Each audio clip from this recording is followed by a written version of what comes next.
With Gorilla InventoryHIST, we store historical inventory data on a going forward basis. So you can go into a past state and check your inventory level. Even Amazon Seller Central does not let you do that. Let's say you want to check the status reserve transfer for the last week. You won't be able to find this on Amazon Seller Central, but we have this. Let's select last week.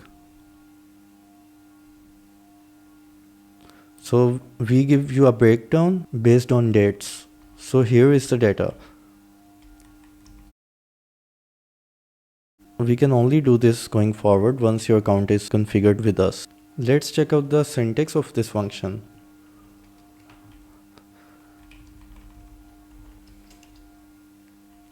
So the first parameter is seller ID. Here is my seller ID. For people in Europe, they will need to use semicolon instead of comma, depending on their syntax settings. The next parameter is period. I have a dynamic drop-down menu in B1, so I'm going to use that. Then comes the SKU. You can also use essence. I'm going to use SKUs.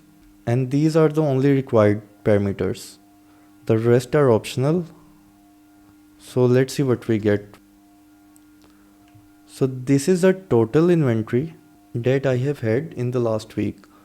I can also use another predefined time period like today. Here's what I get for yesterday. You can use the transpose parameter to change the order the SKU essence and the dates appear.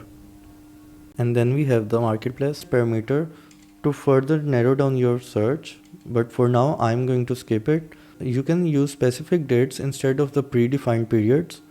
You can either type in the date as a string within quotations, or you can just use a cell reference such as F1, which will be the start date, and G1, which will be the end date. The last thing we will need to do is to set the period to custom. And now we can type our dates here. So let me try 2022 10 01 2022 10 15. So now I have the data for the specified dates.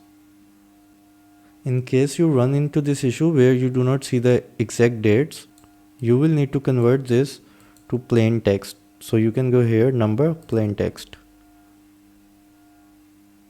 Now I have data from 1st to 15th.